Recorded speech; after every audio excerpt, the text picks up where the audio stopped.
No one expected. Millionaire sees his Filipina cleaning lady crying. The truth behind is shocking. "You stole my diamond necklace, admit it," Margaret Whitmore shouted, pointing a trembling finger at Rosa Delgado, who remained motionless in the $12 million mansion hall in Beverly Hills. The accusation echoed the walls of the luxurious environment at 11 a.m. on a Tuesday that would forever change the lives of two women. Rosa, 38, worked as a housekeeper for 6 years in that house, always invisible, always silent, always respectful. But at that moment, under the furious gaze of her boss and the obvious discomfort of her husband, William Whitmore, something different shone in her dark eyes. "Mrs. Whitmore," said Pink with a disconcerting calm, "I didn't touch your necklace." His voice carried a soft Filipino accent, but there was a firmness there that William had never noticed in 6 years of domestic living. Margaret, 52, heiress of an known fortune for her social arrogance, was not used to being contradicted by help. "Don't lie to me.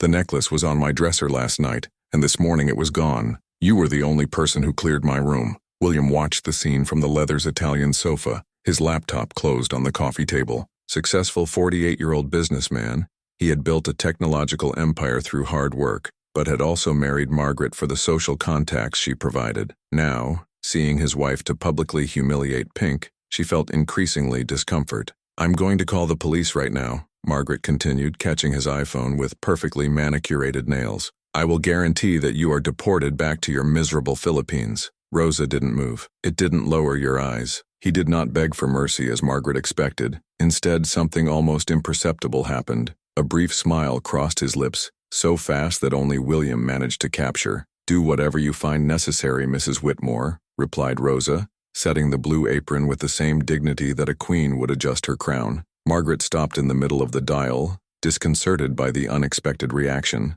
In every year of employer-employed relationship, Rosa had never shown anything beyond respectful submission. Now there was something in her posture that made Margaret feel small. "Do you have any idea who I am?" exploded Margaret. "My father built half of Texas's oil wells. I can destroy his life with a call." "I know exactly who you are," said Rosa, and for a second, William could have heard something almost fun in his voice. At that moment, Rosa slowly removed her apron and bent carefully like a precious fabric. His movements were accurate, calculated, like someone who had rehearsed this scene mentally often. "Where do you think you are going?" Margaret questioned, watching Rosa go to the door. "I'll wait for the police out there, Mrs. Whitmore, and when they arrive," Rosa stopped at the door and turned. "I'm sure this situation will be resolved in a way that you will never forget." There was something in the absolute confidence of Rosa that made Margaret's stomach to turn around. How could a simple Philippine cleaning lady have such composure in the face of such a serious accusation? William looked out the window and saw Rosa sit calmly in the garden, removing a cell phone from her bag. Not the simple device that Margaret imagined she had, but a modern smartphone. Rosa began to make a call, speaking in a low tone but with an urgency that was completely contrast with her apparent previous tranquility. "Margaret," said William softly, "are you sure the necklace was stolen? Maybe you put somewhere different." "Of course I'm sure," Margaret said, but his voice had lost some of the initial conviction. "And since when do you defend the maid against your own wife?" William did not answer. I was thinking about the small details I had observed about Rosa over the years, but to which he had never paid real attention. The way she organized important documents in her office with almost administrative accuracy, as she always knew when some electronic device was in trouble even before he realized. And especially as she never seemed intimidated by the important people who attended the house, just respectful. Outside, Rosa was still on the phone, gesturing more excitedly than William never turned her. Who would be important enough to receive an urgent connection from a cleaning lady accused of theft? As they awaited the arrival of the police, an uncomfortable question began to graduate in William's mind. If Rosa Relman had stolen the necklace, why did she seem more confident than Margaret herself? And what secret does a woman who spent 6 years being practically invisible could be keeping? If this story of prejudice and unexpected twists has aroused your curiosity, be sure to subscribe to the channel. What happened when the police arrived was only the beginning of a revelation that would forever transform the way William via his own life and the people around him. The siren of the police car echoed for the quiet neighborhood of Beverly Hills 15 minutes later. 2 officers got off the patrol car, Detective Martinez, an experienced 45-year-old Latin, and his youngest partner, Officer Thompson. Margaret welcomed them at the door with their best social smile and a tone of voice that made clear their position in the local hierarchy. "Officers, thank you for coming so quickly. I'm Margaret Whitmore. My husband is William Whitmore of Whitmore Technologies." we have a very serious situation here." She gestured dramatically towards the garden where Rosa remained sitting on the phone. Detective Martinez watched the scene with trained eyes. In 20 years of career, she had learned to read the power dynamics in Beverly Hills, where charges against domestic employees were more common than she would like to admit. "My Tiffany diamond necklace, valued at $850,000, disappeared this morning," Margaret continued, his voice gaining a sharper tone. "She was the only person who entered my room in the last 24 hours. William watched from afar, noticing how Rosa had ended her connection and now walked calmly toward the group, as if she had called the police. "Delgado Rose?" asked Detective Martinez, consulting a small notebook. "How long do you work here?" 6 years, Detective," replied Rosa, extending his identity card without being requested. His voice kept the same disconcerting calm who had intrigued William earlier. 6 years with no problem," murmured Detective Martinez, making notes. "And today, Mrs. Whitmore, did you notice the disappearance of the necklace when exactly?" "In the morning, when I went to get ready for the charity lunch. The necklace is always in my dresser, in the same place for years." Officer Thompson, visibly uncomfortable with the tension in the air, throat. "Mrs. Delgado, would you care if we took a look at your things? It's just a standard procedure." Rosa smiled, a genuine smile that caught everyone off guard. "Of course, officer, but before that," she removed her phone from her pocket, "I would like you to see some things." Absolute confidence in his voice made Margaret step back instinctively. Rosa showed the phone screen to Detective Martinez. "This is a picture I took last night at 2347, when I finished cleaning Mrs. Whitmore's room. As you can see, the dresser was empty. Always take pictures after cleaning each room. It's a protection I learned to use over the years." The blood drained from Margaret's face. In 6 years, she had never paid attention to Rosa's work habits, assuming that a simple Philippine cleaning lady would not have sophistication to protect herself. "Interesting," said Detective Martinez, examining the photo with timestamp. "And this morning, what time did you get to work?" "At 7 a.m. as always, and I took another picture at 7:15 when I started cleaning the room."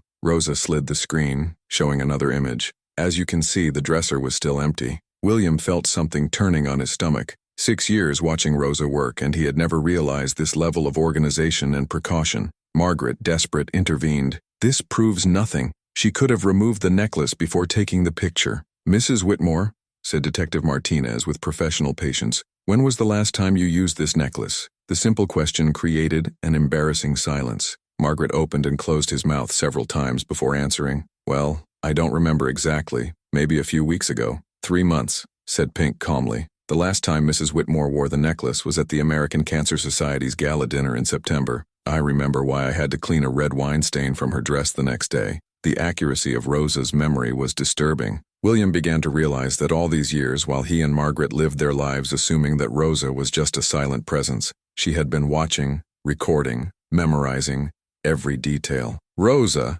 said William, talking directly to her for the first time in years in a truly respectful way, "why do you take pictures of your work?" Rosa looked straight into his eyes before answering. "Mr. Whitmore, in the Philippines, I was a certified accountant, for one of Manila's largest audit firms. Meticulous documentation is not just my work, who I am." The world seemed to stop. Margaret choked audibly. William felt as if he had been hit by lightning. "Accountant?" he repeated. Detective Martinez, suddenly much more interested in the conversation. "Bachelor of Accounting from the University of the Philippines, a specialization in forensic audit," replied Rosa with calm pride. "I worked 8 years investigating corporate fraud before immigrating to the United States." Margaret found his voice. "If you are a qualified accountant, why do you work as a cleaning lady?" Rosa finished the sentence with a smile that didn't come to the eyes. "Because Philippine diplomas are not automatically recognized here, Mrs. Whitmore, and because sustaining my family was more important than my professional pride."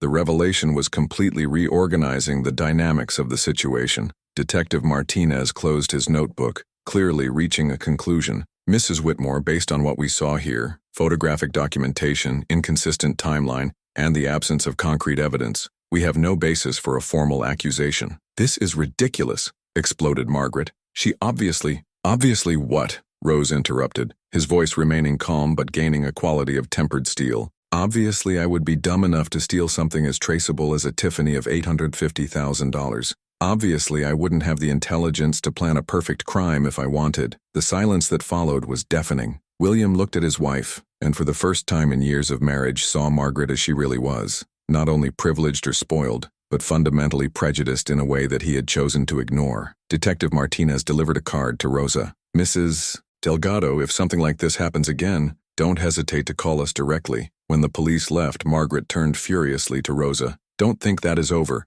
I'll find out a way to prove that you—" "Mrs. Whitmore," Rose interrupted, slowly removing her keys from the keychain house. "I don't work here anymore." The simple gesture made Margaret realize that he had lost much more than he imagined. In 6 years, Rosa had been the only maid who had never stolen, lied, gossiped, or caused any problem. And now, because of her paranoia and prejudice, Margaret had lost the only person in her life that she really knew every detail of how her home worked. Rosa walked toward the gate, but stopped and turned one last time. "Mr. Whitmore, there is one thing you should know. During these 6 years cleaning your home, organizing your documents, listening to your business connections, well, let's say a forensic accountant develops certain observation habits." She smiled, a smile that made William feel an inexplicable shiver on her spine. "If you ever wondered why your company has had so many tax problems in the last 2 years, you might have a more careful look at those who have access to your financial files at home." And with that, Rosa Delgado walked out of the Whitmore's life, leaving behind a silence loaded with implications that William was not ready to sue.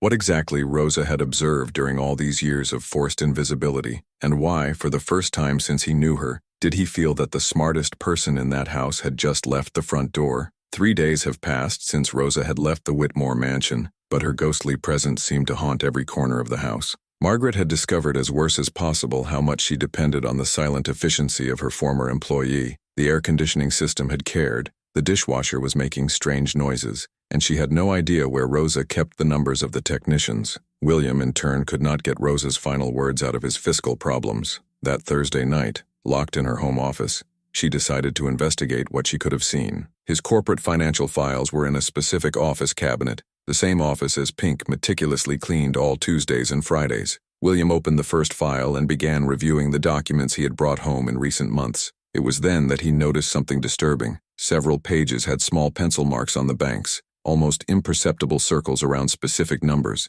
discrete asterisks near dates. William had never made these notes. "Margaret," he shouted down the stairs, "did you move in my work documents?" "Claire, what not?" she replied, without lifting her eyes from the tablet where Scalava irritated through maids from maids on the Craigslist. "Why would I do that?" William returned to the office with his heart accelerating. If Margaret had not made those markings and he had certainly not done them, there was only one person left, Pink. But why would a cleaning lady mark discrepancies in corporate tax documents? He took the phone and called Marcus Thompson, his accountant 15 years ago. "Marcus, I need you to urgently revise some numbers of the company. Tonight, if possible." "William, it's almost 9 at night. What kind of urgency? The type you can send both to jail if I'm right about what I suspect," interrupted William, her laden voice that made Marcus agree immediately. While waiting for Marcus, William continued to examine the files. Rose marks were systematic, accurate, and all pointed to the same standard: discrepancies between declared revenues and real revenues, inflated expenses, and even more worrying, transfers unauthorized to accounts he did not recognize. Marcus arrived in 40 minutes carrying 2 laptops and a serious expression. "Show me what you got," he said, adjusting his glasses. William showed the documents marked by Rosa. Marcus examined each one in silence for more than an hour, making complex calculations in a financial calculator. "William," said Marcus finally, his pale face as a paper, "you have a much larger problem than you think. Based on these markings, and whoever has done them is a forensic audit genius, your company has been systematically drained for at least 18 months. Drained by whom? Someone with complete administrative access to their systems. Someone who knows their internal procedures better than yourself. And William," Marcus hesitated, "transfers are going to account in the Cayman Islands. This is not an accounting error. It's a sophisticated operation of funds." William felt the world spinning. "As? Approximately $2.3 million in the last 18 months. If you continue at this pace, your company will be bankrupt in less than a year." At that moment, William's phone rang. Unknown number. "Hello? Mr. Whitmore, here is Delgado Rosa," the calm and professional voice he had learned to respect in recent days. "I imagine you are reviewing your financial archives at this time." William looked at Marcus, who had frozen to hear the name. "Rose, like you. Mr. Whitmore, can I find you tomorrow at 10 a.m. at Rodeo Drive Starbucks? There are some things about your financial situation we need to argue. And bring your accountant. You will need him." "Wait, how do you know that Marcus is here?" Rose laughed softly. "Mr. Whitmore, in 6 years cleaning your home, I saw many things. including copies of unauthorized bank transfers your wife hides in her closet inside a Louboutin shoebox. The silence that followed was deafening. "Margaret," William whispered. 10 in the morning, Mr. Whitmore, and Mr. Thompson, bring the forensic audit forms. We will need them." The call closed, leaving William and Marcus looking at an absolute shock. "Your wife," said Marcus slowly. "Do you have access to your business systems?" "She has the passwords of everything," replied William mechanically. "Always had. Marriage confidence, you know." Marcus started typing furiously into his laptop. "William, I need you to feel. What I will show you will be difficult to process." On the screen, Marcus opened the full history of access to the company's financial system. Name after name appeared, but one standard stood out. Regular access, always at night, always at home, always authorized by Margaret's login. "She's stealing from me," William said, more to herself than Marcus. "My own wife is stealing my company." "And Rosa knew that," added Marcus. "The question is, how long did she know, and why did she wait so far to tell?" William thought of the necklace accusation, the way Rosa had kept calm, absolute confidence in her innocence. She was waiting for the right time. Margaret publicly accused her of theft when Rosa knew exactly who was the real thief of the house. Marcus shook his head in admiration. "This is strategic. She could have told you at any time in recent months, but waited until Margaret exposed herself completely." William looked at the brands of Rosa in the documents, months of silent observation, meticulous analysis, evidence collected with the patience of a professional auditor. As he thought Rosa was just an invisible cleaning lady, she was building a case that would save her business and destroy her wife. On the floor of CIMA, Margaret was still sailing through Maids, completely oblivious to the fact that his career as a domestic thief was about to reach a spectacular end. "Marcus," said William, a new determination in his voice, "cancel everything tomorrow. We have a meeting at 10 a.m. with the smartest woman I've ever met. And Margaret?" William looked toward the stairs, where his wife probably continued his search for a new victim to replace Rosa. "Margaret will find out tomorrow that underestimating people was the biggest mistake of her life." While Marcus organized the documents, William couldn't stop thinking about how Rosa had orchestrated everything perfectly. The false accusation of theft had not just been an injustice,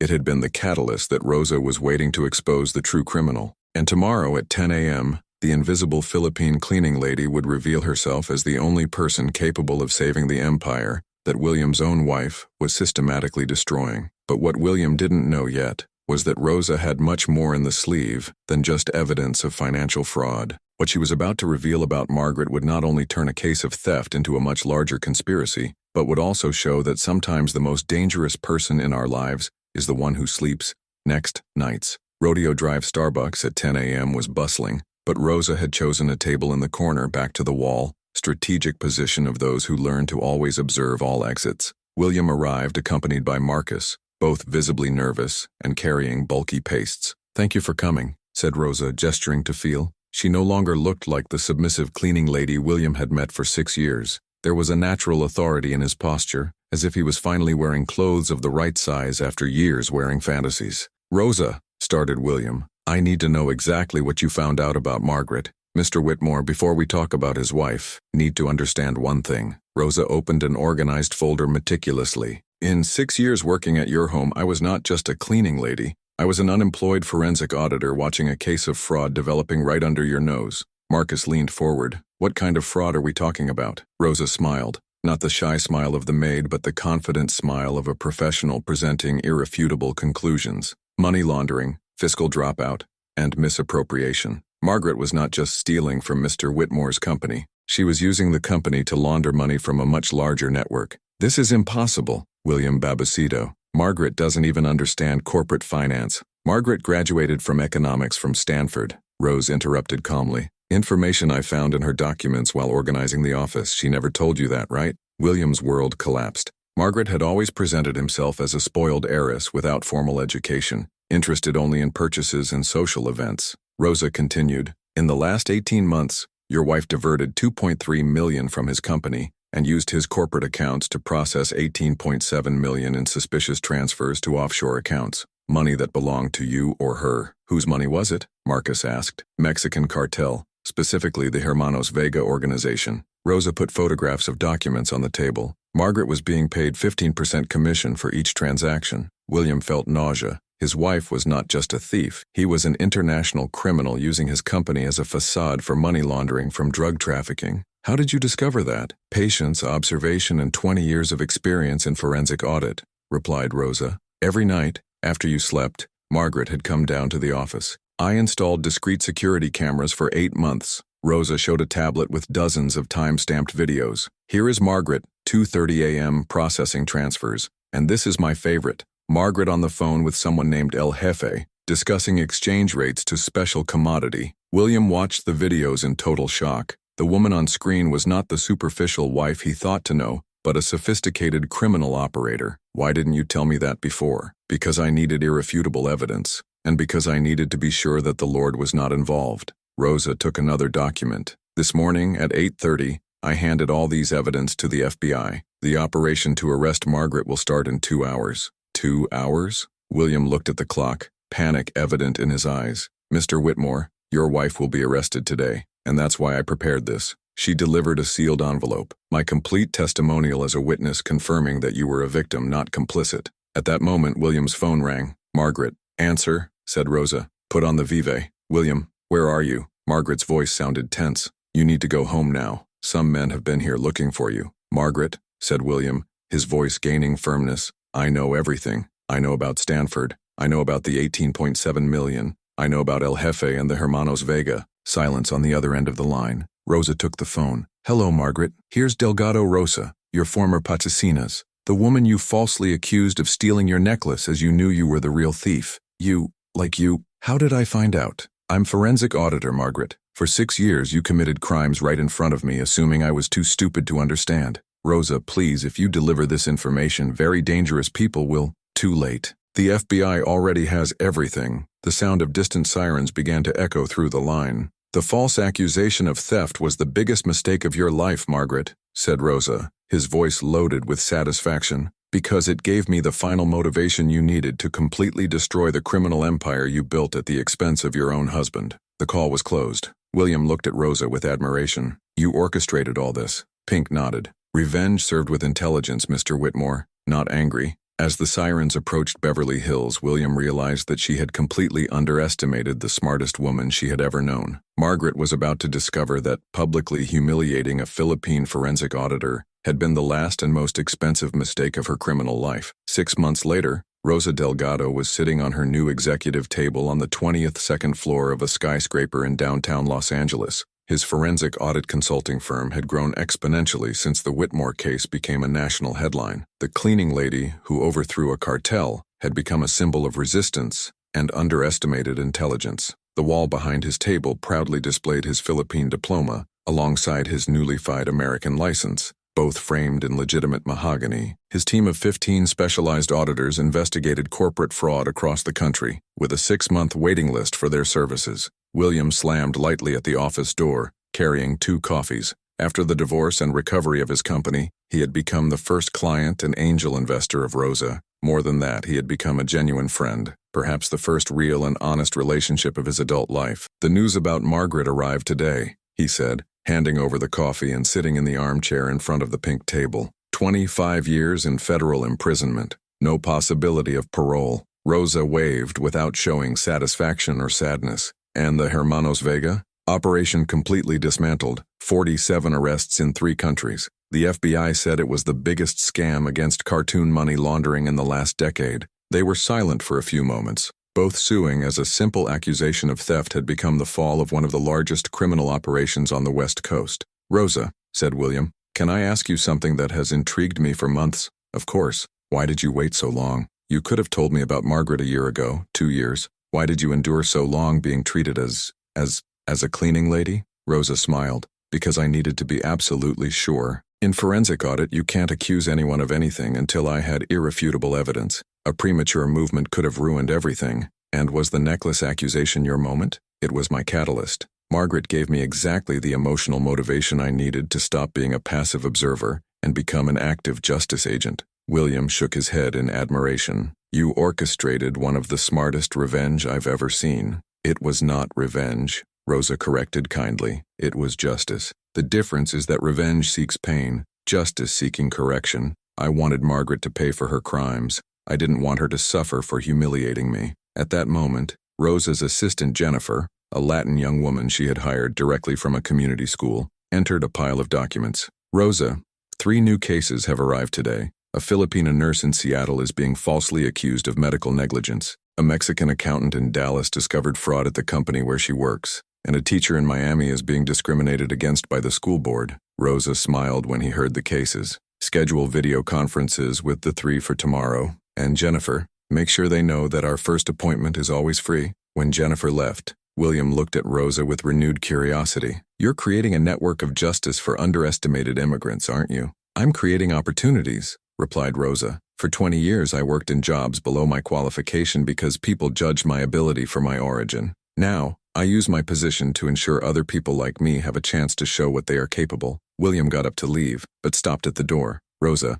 you taught me that true wealth is not what you accumulate, but what you build for others. And you taught me that not all privileged are prejudiced, Rosa replied. Some just need to have their eyes open. After William left, Rosa walked to the window that turned over to the city. Downstairs, millions of people lived their lives, many of them invisible, underestimated, judged by appearance instead of potential. How many Margaret existed out there, abusing power while extraordinary people cleaned their homes, served their coffees, or organized their archives? Your phone rang, a text message from an unknown number. Rosa, I saw your story at CNN. I'm a gardener for 15 years at the home of a corrupt judge. I have evidence that may interest. Can you help me? Rosa smiled and typed back, first consultation tomorrow at 9 a.m. Bring all the evidence you have. It's time to plant seeds of justice. She had learned the most valuable lesson of her life. The best revenge is not to destroy those who harm you, but to build something so great that it makes injustice suffered irrelevant. Margaret had tried to humiliate her by calling her just a cleaning lady. Now Rosa was the CEO of a company that earned millions helping people like her find justice. And somewhere in a federal prison, Margaret had finally discovered that underestimating people based on prejudice was not only morally wrong, it was strategically suicidal. The woman she had despised for 6 years had revealed not only smarter, but infinitely more powerful than any privileged Margaret had ever known. Rosa's story has proved a universal truth. When you judge a person's value by appearance, social position, or origin, you are not revealing anything about them. You are revealing everything about yourself. And sometimes, this revelation costs much more expensive than you can pay. If this story of overcoming injustice has touched your heart, subscribe to the channel for more narratives that show how intelligence and dignity always triumph over prejudice and arrogance. Because everyone deserves to be seen for what they really are, not for what they appear to be.